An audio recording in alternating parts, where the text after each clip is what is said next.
Sky Squad, we are back in the building, and I see y'all already going in that good chatterization. For one, why are we talking about season 9 in the chatterization? I feel like I gotta catch up with y'all.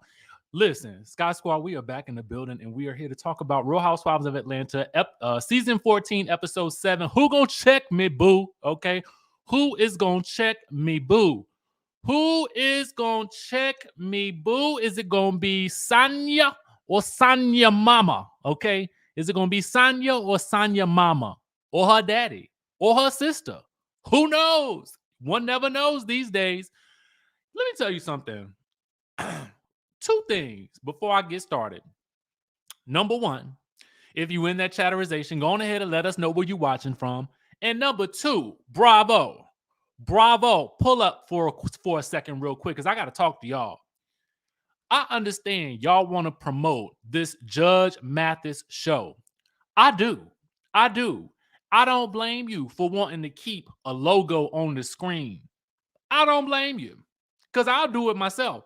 When I want to promote something, let me show you where you go and promote it at Bravo. You put it at the bottom of the screen, okay? You put it at the bottom of the screen.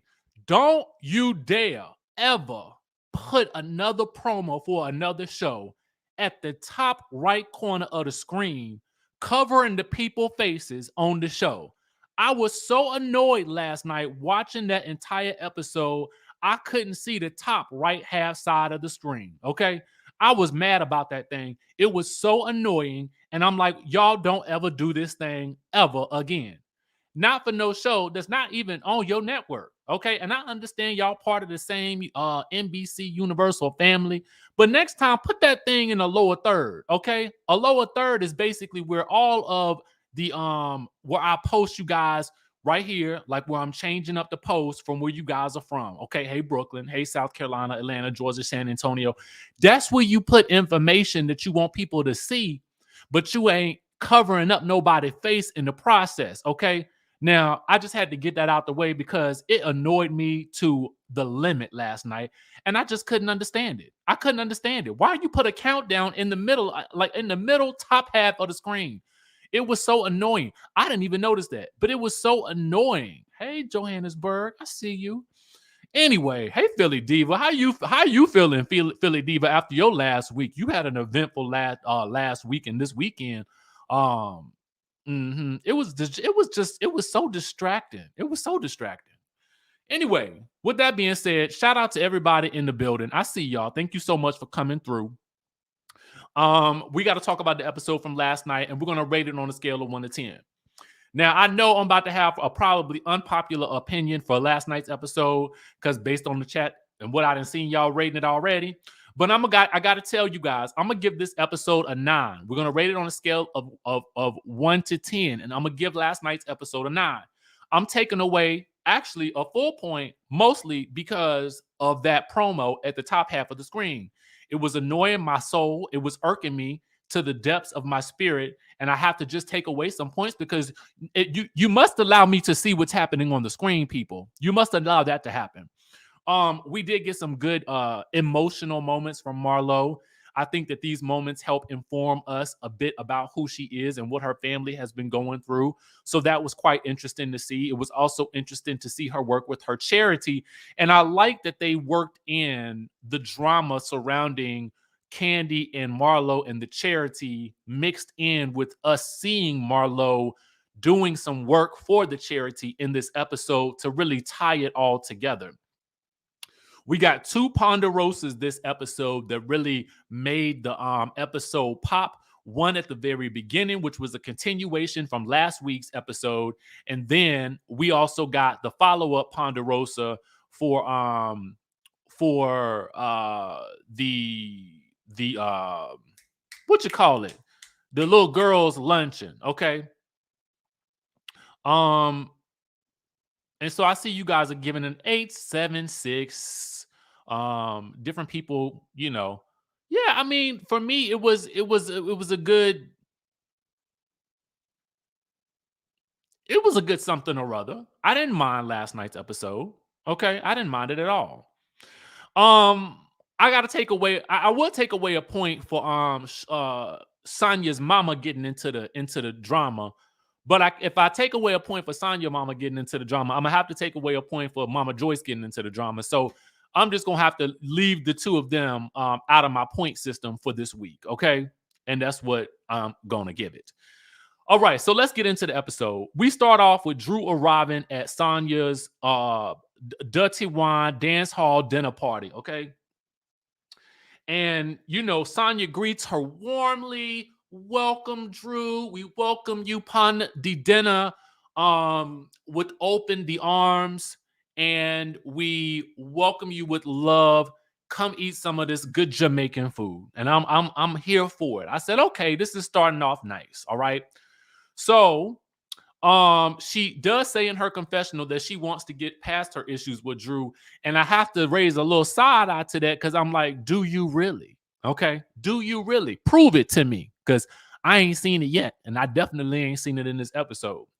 Meanwhile, Sanya says she's got to let the winner of the Dirty Wine Dance Hall Shakedown wear one of her four gold medals. Okay, is it gold medal? Is that what you win when you win the Olympics? I can't even remember. Is it gold or platinum or diamond? I don't know. She gonna let Marlo wear it because she said Marlo did the best dirty wine upon entering the building. Okay. Crystal says, I hate when the mamas and the husbands get in all the drama. I sometimes like it. I sometimes don't. It just depends. You know what I'm saying? If it's called for, I don't mind it. But in this instance, it won't even call for. Meanwhile, so Drew takes issue with Sanya wanting to show off her awards because she's kind of like, it's given try hard. You don't see Kenya Moore, showing off her her crown, and you don't see Kandi Burris, showing off her Grammys and things like that. You don't see none of them showing off they stuff like that. So it's given try hard. And I'm like, I don't know about that, but it is what it is. They pass around the gold medal or whatnot. And then Sanya begins the conversation and she says, Drew, I really wanted to talk to you, and I really wanted to, get this whole thing with you settled. And I'm like, well, girl, you should have pulled her to the side. But anyway, Drew says, well, when you came in my room to get your makeup done for the free, and that was all I heard. Okay. That was literally all I heard. I said, well, you didn't go to this girl room, got your makeup done for the free 99, and then you're gonna go and blast the young lady all in front of the girls, trembling and shaking and whatnot, and you could barely get it out. And so it just feels kind of weird to me, this issue that Sanya has with Drew. Maybe it's something that we're not seeing on the screen, because I just feel like to the audience, Sanya's beef with Drew, it don't really seem that deep. Number one, any of the things that have been done with anybody else, but at least even between Sanya and Drew, I mean, not Drew and Sheree. Sheree is already at this point in time seemingly over the drama because she's running around telling everybody who will listen that Drew even called her, about the whole Tyrone situation, and Kandi didn't. Okay. And so if Sheree and Drew can get over their issues, why does Sanya still have an issue when Drew never did anything to her? If you don't understand Drew's business, drop it with Drew. Don't participate. Easy breezy, and leave it like that. But all of these issues that you got, it don't make no sense to me. But anyway, so Drew let us know that the woman got her makeup done for the free 99. Well, apparently it was $25 and Sanya never paid. Now, Sanya says that that Drew never gave her a makeup artist contact information to pay them. Let me tell you this. You should have, if you now listen to me, okay? If you sitting there getting your makeup done for the free 99, aka the $25.99, when I know makeup artists typically can charge, and y'all could correct me, but I got a few friends that work in the makeup industry, and they can charge anywhere from about $250. I mean, it could go from $50, it could go to up to $300, and it can go up to $1,000 depending on if they're working on a day rate, and it can even be even more. And note my appreciation for people who work in this industry, because it is not the beat that they put on your face, it's the years of experience that they're also putting into your beat on your face. So anyway, I say all that to say that Sanya, while you was getting your eyes done or whatever you was getting put onto the face, you could have simply asked, hey, makeup artist, what's your cash app? Let me get you this money right away. What you waiting on Drew to give you some contact information for when the person is right there in your face putting the eyelashes on your eyes? I digress. So Sanya gets upset and she gets real turned up and confronts Drew over Drew's business dropping with Drew. Drew claps back that she could have come to her in private, and then to make matters worse, she twisted the knife and she uninvited her to the photo shoot. So as Sanya tries to talk to Drew, Drew is making faces. Now, I got to tell y'all the truth. I am also too guilty of doing this. When somebody be talking to me and they be going off, my faces, I can't help what they do. You know what it is what it is. But at the end of the day, Sanya, you can't be mad at this girl for making faces over the stuff that you're talking about, because she's kind of confused. I'm kind of confused. Actually, I think America is kind of confused, but whatever. So as Sanya tries to talk to Drew, Drew is making faces, and then, Sanya addresses Drew making the faces.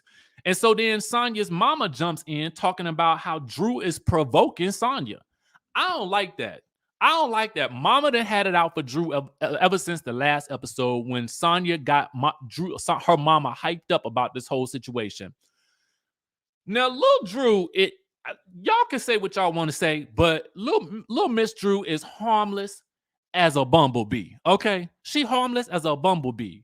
And what Drew is good at doing is Drew never actually raises her voice when she's talking to these ladies. Typically, she is speaking in the same monotone that she typically talks in. And I don't mean no shade by that. Now, whether or not she learned that from her time arguing with Ralph, I don't know. But what I can say is she was definitely not as turned up as Sanya was. And I don't like that Sanya's mama felt the need to jump in it. For what reason? What reason? It wasn't like she was threatening your daughter in any way, shape, or form. And the rest of the girls are like, oh, the mama getting involved. The mama want to beat her butt. So anyway, Drew don't stop. She calls her a clout chaser.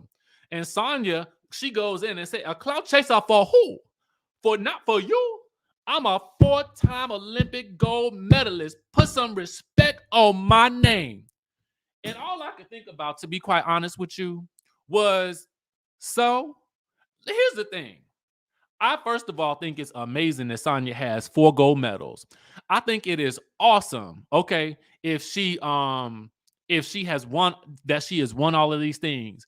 And I actually, to be honest with you, I like Sanya. I really do. But I don't understand this beef that she got with Drew. And tossing about this whole idea of the fact that you have 4 gold medals, so what? That does not have anything to do with the type of person you are or the way that you are behaving. The two do not correlate. So you could have left that at home. We already know. Actually, we've heard it several times. So I'm over it. Okay.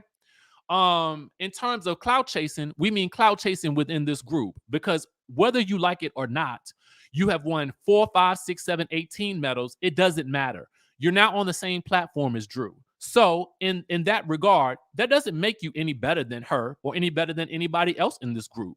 What it does kind of show is the fact that Marlo said the same thing in the last episode about you basically wanting to use Kenya and Kandi because it seems as though they have more followers than the rest of the group. That's just how it comes across. And I mean, listen, and if that's a business decision, that's your business decision. I'm not mad at that because, listen, you trying to get Mommy Nation jumped off. But basically, I understand where Drew was coming from because that's how it looks on the outside. Her intentions could have been completely something else. But I'm just saying, that's what it looks like to me. And I'm not going to say, I'm not going to try to deny that because I like the woman. Listen, I do like the woman. But at the end of the day, that's what it looked like. If it looked like a duck, it quacked like a duck. Quack, quack. Okay. Anyway. So everybody's like, oh, yeah, she told her she a 4-time gold. I was like, whatever. Come on. So then Drew ends up telling Sanya, well, listen, Sanya, girlfriends fight and won't always get along. But Kenya, did you tell Kandi why you mad at her? I said, yes, Drew, you better have learned something in your time on this show. Deflect and turn it to somebody else. Okay. So now Kenya Luxuously says Jamaicans are a different breed when it's smoke. Simply Shamar says, not Sonya giving 4 degrees like Wendy.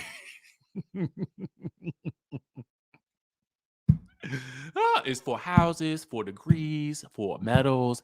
Well, I can't wait till the next 4. Meanwhile,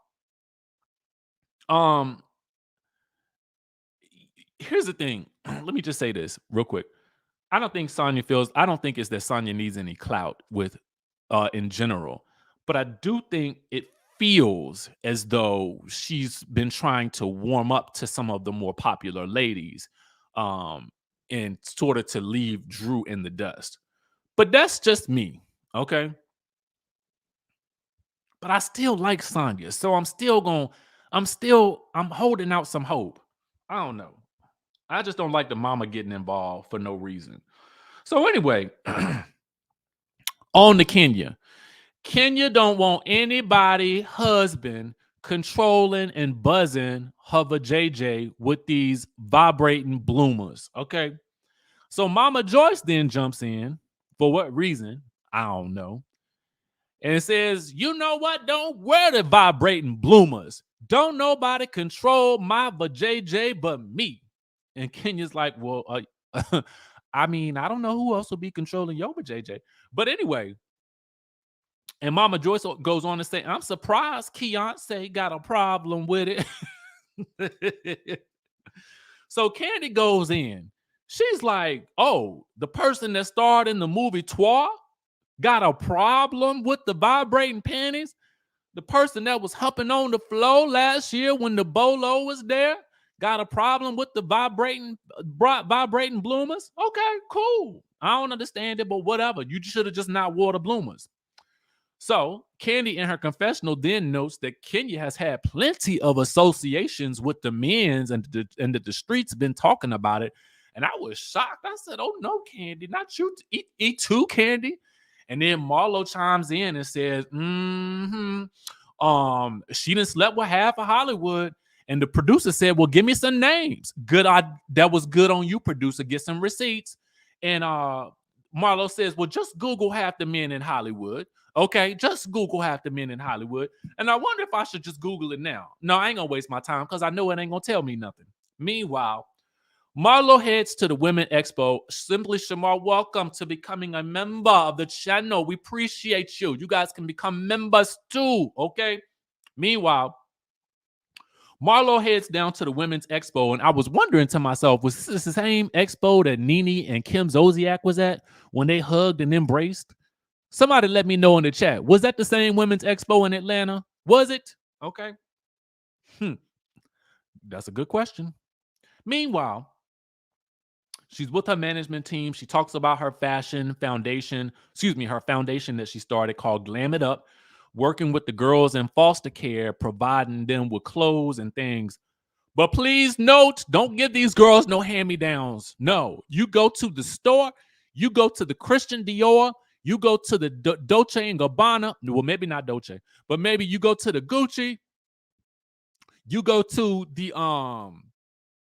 Ralph Lauren and you buy those clothes for those girls there. Do not give those girls no hand-me-downs. Okay, don't you do it.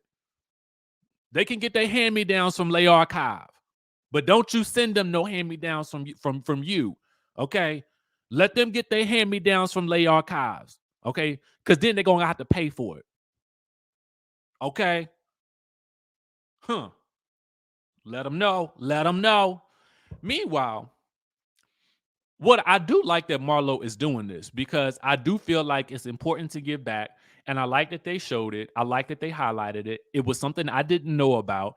And I felt like we are learning new things about Marlo every time we see her on the screen. And I really do appreciate that. And I find that she is a much more interesting character than I felt like we've given her credit for in the past. Okay. Meanwhile, Drew calls Marlo afterwards to find out what happened before she got to the dance hall dinner party. And they talk about Sanya jumping on Kenya's bandwagon during Marlo's argument with her. Drew says that she's been betting on Sanya's been betting on the wrong team, okay? And she should be riding with the people she friends with. And in my mind, I'm thinking to myself, now, Drew, you know that this girl and you was not friends before y'all got on the season. They didn't set y'all up with some dates ahead of time to get to know each other, and that's that. All right. Portia told us all about how those things worked last year, okay, with her and Fallon. Meanwhile, um, Marlo tells her that Drew, girl, you was making faces at the woman or whatever.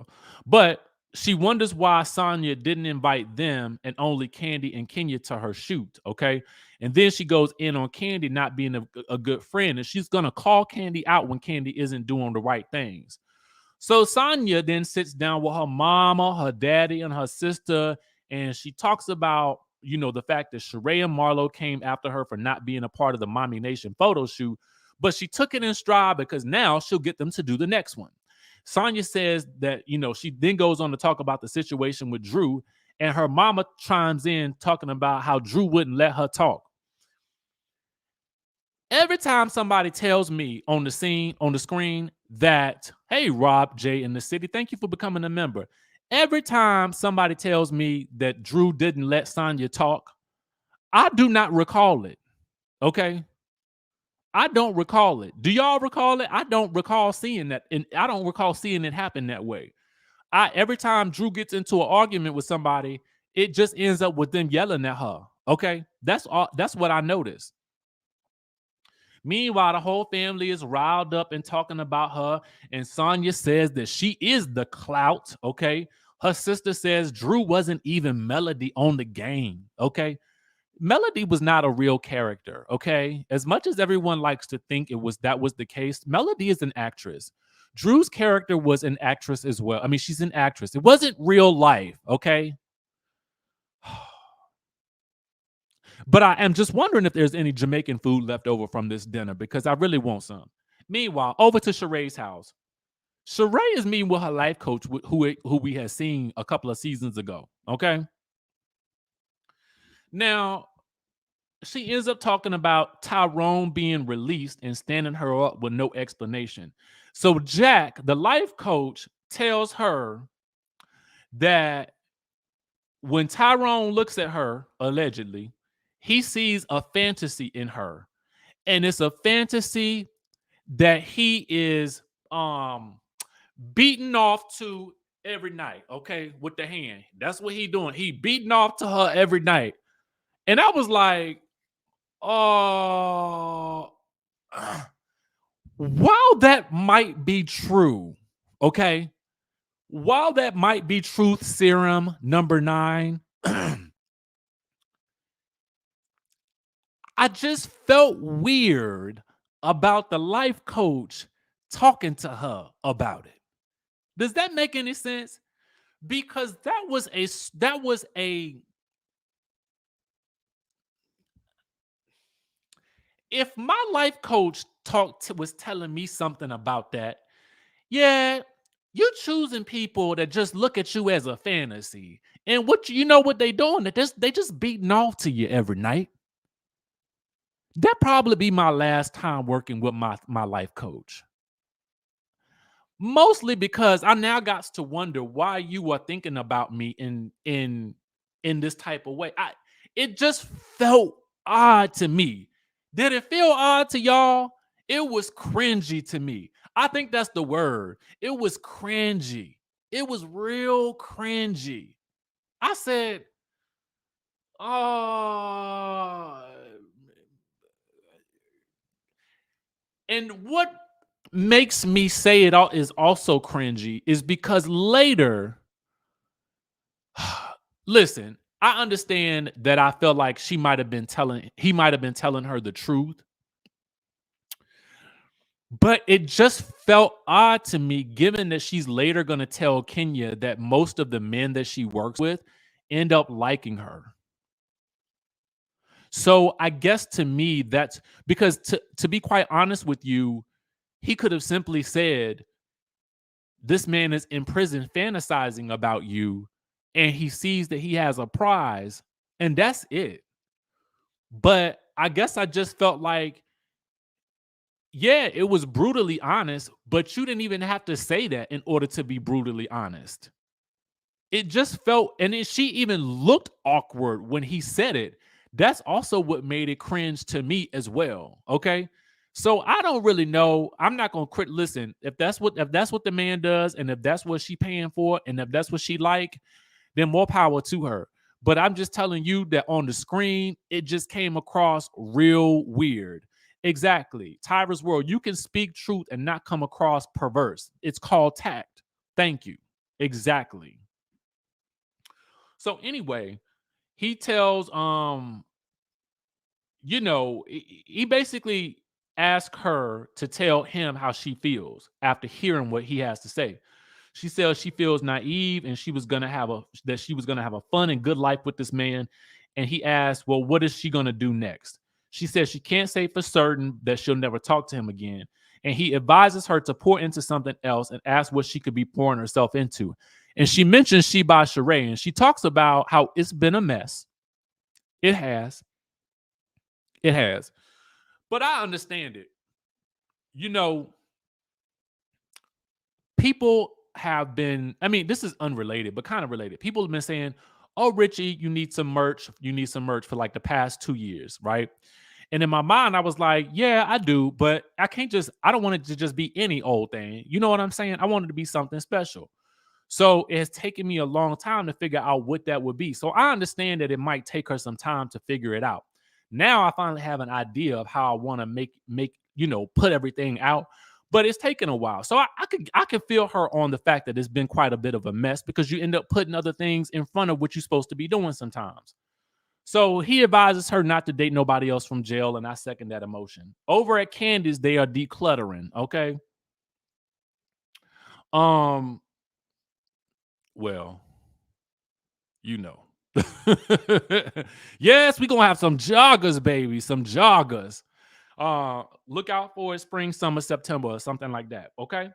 Now, anyway, over to Candace, they decluttering. Basically, I don't understand why they don't just hire somebody to do that because surely they could. But what they are actually doing is Kandi is separating the clothes from some of the older clothes that she had, from some of the newer things that she had from like the Alice and Olivia and things, to really send some of these things over to the Marlowe's foundation, glam it up. And I think all I thought to myself was, poor Kandi, you have no idea that this woman been talking about you and dragging you by the edges of your weave. Okay. Um, Meanwhile, she talks about having to go and do some intimate scenes for this show a la carte on the All Black Network. And anyway, she ends up calling Marlo to ask how the donations work. Marlo, who is doing her makeup after a very long and dramatic pause, tells her, I do not give my girls donated clothes because I want the girls to know that they are worth more than donated clothes. Marlo then says in her confessional she would never bring an open bag of chips to a Kandi Cares event and feels like Kandi should know better than to do that because she should know Marlo.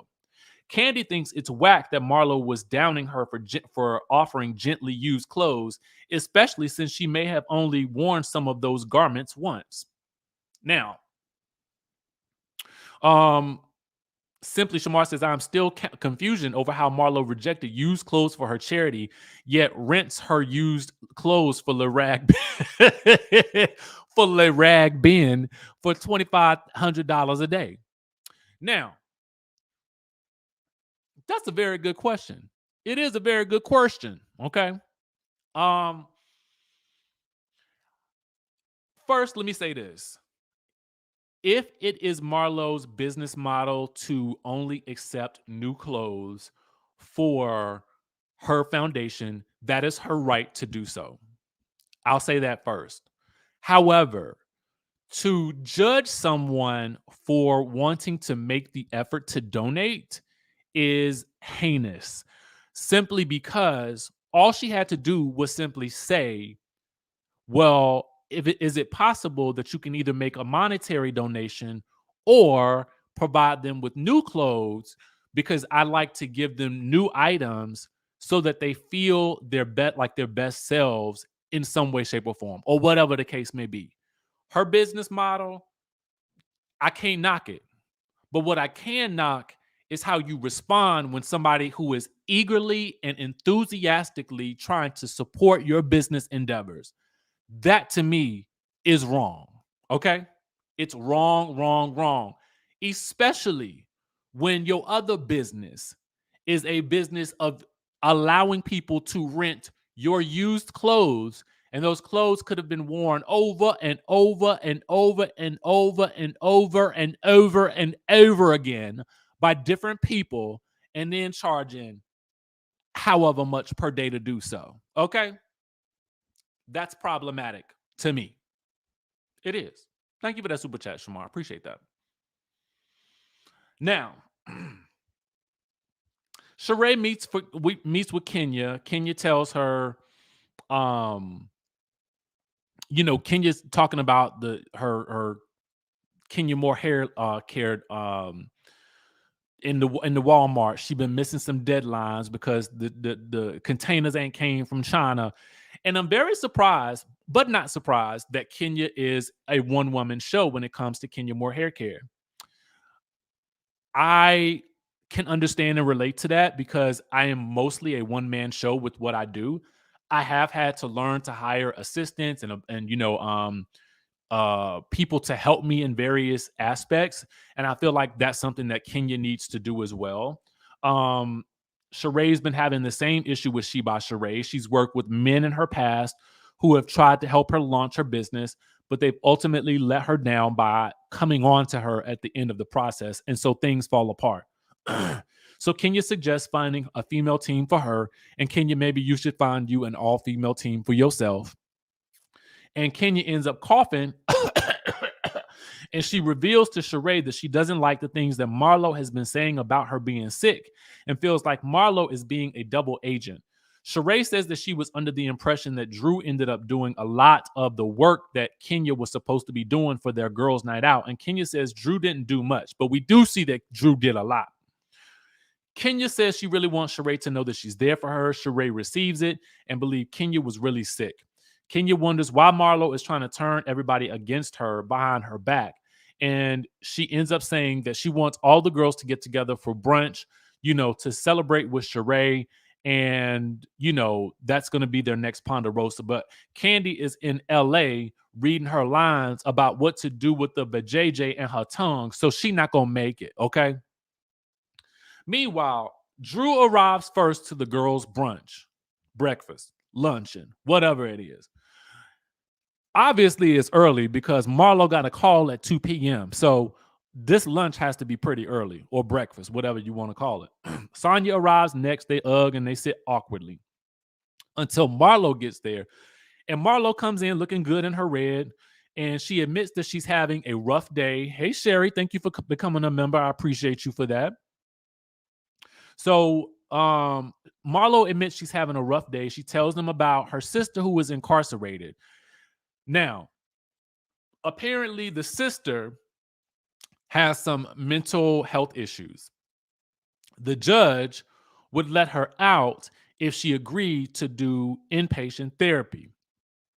The sister, who is still going through those mental health issues, only wants to be out, and she does not want to do inpatient therapy. She wants to do outpatient therapy, and she's willing to take this whole thing to court. So Marlo is planning a little meeting with the two nephews so that they can talk to their mom and hopefully talk her into doing the right thing and doing the inpatient program so that she can get released from wherever she is being held at the moment.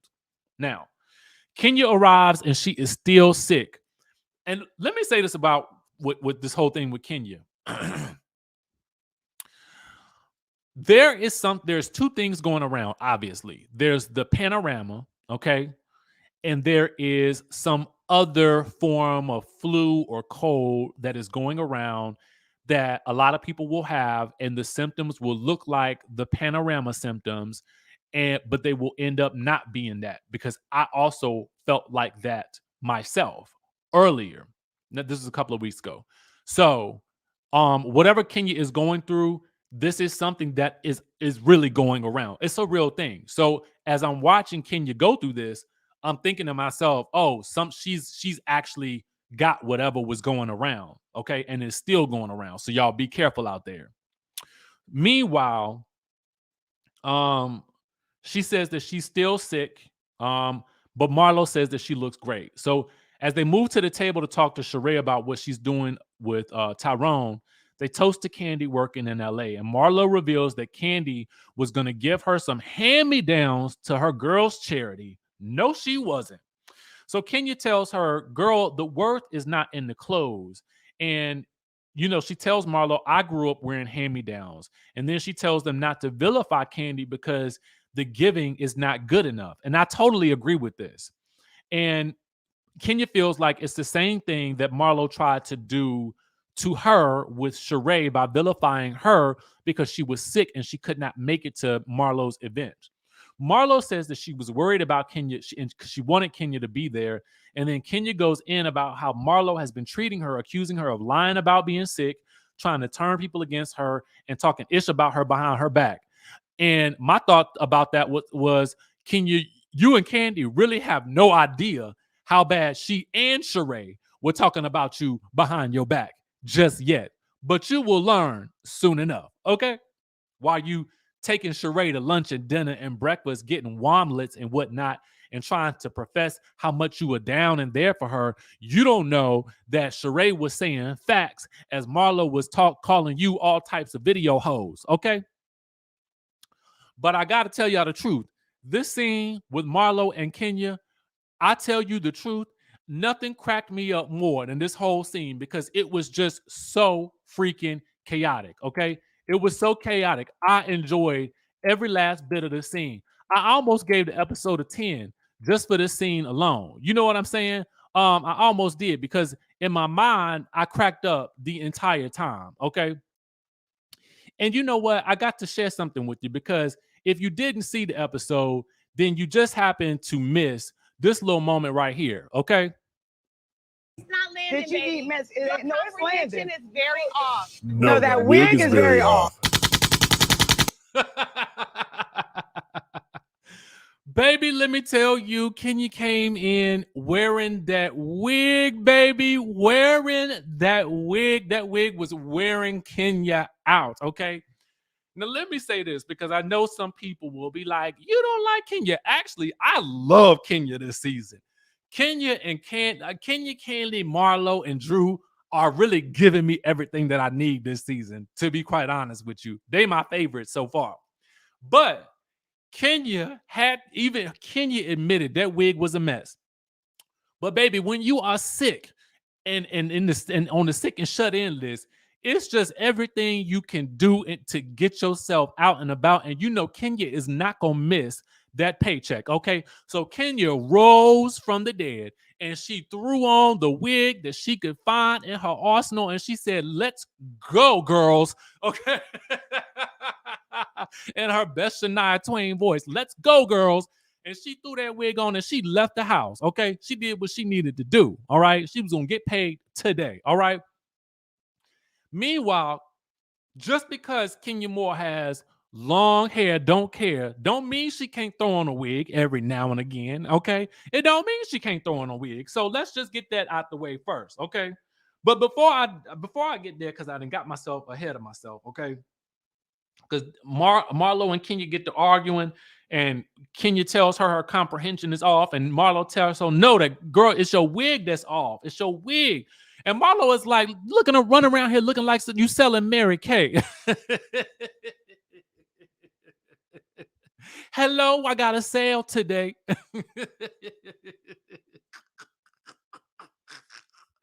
Oh God.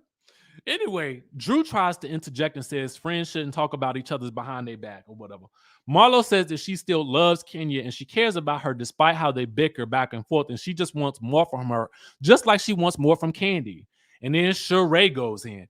Kandi has not been my friend. Kandi has not been my friend. Kandi has not been my friend. Girl, please, are you a friend? Are you a friend, Sheree? That's the question I want y'all to answer. Is Sheree a friend to Kandi? Because you gotta give what you want to get. Okay. You gotta give what you want to get. And I don't know that Sheree giving that level of friendship to Kandi. I don't know. I ain't seen it. Okay. Based on what she been saying in her confessionals and how she was co-signing everything that Marlo was saying about Kandi. But meanwhile, Sanya apologizes to only Marlo and Sheree, okay, for not having them at the photo shoot, and she wants to make it up to the girls, okay, and she's gonna take them to an event in Portland for something. I don't know what it is because before she can do that, Drew asks, "Well, is that including uninvited guests or what?" And Sanya's like, "No, girl, we still got issues, okay, not you." Drew is like, well, wait a minute, girl. Wait. Hold up now. First of all, you invited me to this event a long time ago. And as they were arguing, Sanya does admit to having invited her. So now Drew has been uninvited to a second event. Poor Drew. Poor Drew. What does Sanya have against Drew? Can somebody riddle me that? Because I ain't understood it yet. Okay. The Hicks World says, I'm glad Kenya defended Kandi. I would be so excited to know that Kandi gave me clothing. I really don't know how they keep dissing Kandi like this. Well, I think that they went into the season feeling like they was gonna make Kandi do, they was gonna make her work this season. Okay. So they said, we gonna work you, girl. Elmo says Sheree ain't been a friend since Black Babies in Africa. Boom. Phony Sheree and fake. LOL. Mari. Did you say Mario? Marlo. Sanya irked my nerves this episode. Sanya worked my nerves this episode, so she's fake for that. Thank you for the super chat. What does Sanya have against Drew? I don't understand. To have it uninvited her to another event. So at first, Sanya's like, no, I didn't. But then she says that she had talked to her about that event before. And then Sanya goes off about how Drew is always talking over her and bringing up her not paying the makeup artist. And literally, Sanya is screaming at the top of her lungs. So I never understand it when they talk about Drew over talking them, because Drew never really raises her voice. Autumn Fall says Sanya is trying too hard for this peach. She's really trying to comfort Drew over nothing. Exactly. I just don't get it. And honestly, what it's doing is I actually like Drew a lot more actually myself this season. And it's mostly because of Sanya. So thank you, girl. Okay. Meanwhile, as they are arguing and Sanya is yelling at her at the top of her lungs, Drew is telling her to take it down and that she needs to talk to her calmly. And then she calls the woman unstable. Meanwhile, as she's doing that, Kenya is inching Drew's chair further and further away, away from Sanya. It's getting so bad that Sheree and Marlo even have to come over and stand betwixt the two of them. So they are screaming about who's unstable and getting out of their seats. And I can't help but wonder, what is this animosity towards Drew? But anyway, Sanya says she's done with Drew. And then as Drew is about to walk out, Marlo tells her, girl, we can see your tatas, your nips is showing, okay? Go do something about that. Just ruining Drew's last statement to Sanya. She was trying to tell Sanya to be true to herself, and Sanya screaming, I am true to myself. I'm Sanya. I am the clout, okay? So anyway, Kenya goes after Drew, and Drew is asking how it went so left. And Kenya tells her that she was watching and says that Drew cut Sanya off and wouldn't let her speak. And I wrote in my notes, maybe we as the viewers aren't seeing that. And then Drew says she thought she was listening, but Kenya says, no, you are not. Okay. So Drew runs off and she says, I'm not worried about this girl no more. It is over. And then we get Marlo going to have a conversation with her sister via video chat. And apparently the sister ends up cursing Marlo out, which we don't see. and she's not going to take the deal to do inpatient therapy. And it was very emotional for Marlo because the sister ends up hanging up on Marlo, or before she hung up, she tossed a chair at the monitor. It was all types of goings on, and Marlo's upset, and she has to console the boys, and she's gonna do whatever she can to help the boys out. And again, there's this balance that we're getting with Marlo that I do love on the show. She's going from villain to businesswoman to caring Monty. And I appreciate that production is giving us a well-rounded version of Marlo this season. Whether you like her or not, to me, it's very intriguing to see her story play out. Brand new to math says Drew is the weakest link. I don't necessarily think Drew is the weakest link this season. I actually like Drew this season. I don't know if it's because of Sanya. It might be, but I do like her. Autumn Fall says, is it me or is everyone gives Kandi a pass for her shade because of what she went through? Like no one holds her accountable for what she does. I think that probably for Kandi, she feels like she's probably been through a lot with the whole situation with Phaedra and Portia. And so I think for a few seasons, she was not as engaged. And so I feel as though now the women are wanting to hold her accountable and are making sure she stays activated, because Kandi that is activated gives good TV. That's what I think. And in doing so, it makes for a more interesting show. To be honest with you, that's what I think. Now, with that being said, thank you guys for tuning in. Thank you for your super chats. Thank you to the new members. I appreciate you so much. All About the Comment says, it seems like editing takes on a life of its own. On Speak On It, Kandi describes Sanya's interactions with Drew pretty much differently than we see it. And I said the same thing. Maybe there's something we as viewers are not seeing, because the edit that we're seeing on television is much more sympathetic to Drew than it is to Sanya. Because for us as viewers, it does look as though Sanya is more of a trying to get in with the popular girls and sort of throwing Drew under the bus to do so. And it always looks like Sanya is screaming at the top of her lungs at Drew, and Drew is never doing it back. So for me, I think that that's just how it works. I don't know. So we'll just have to wait and see how it plays out. And Drew, you are correct. Drew does play offense too. I'm not, don't get it twisted. I realize when Drew is throwing darts, but the way Drew throws darts is not aggressive. Like it is aggressive because it's passive aggressive, but it ain't screaming in your face. Okay. I told y'all I was not going to use that word aggressive, but I couldn't help myself. Sometimes it applies. Okay. JMW says Sanya is a pick-me. Y'all let me know what y'all think about this season down in the chatterization down below. Make sure you guys hit that subscribe button, hit that notification bell button, and I will catch you guys in the next video. Love y'all.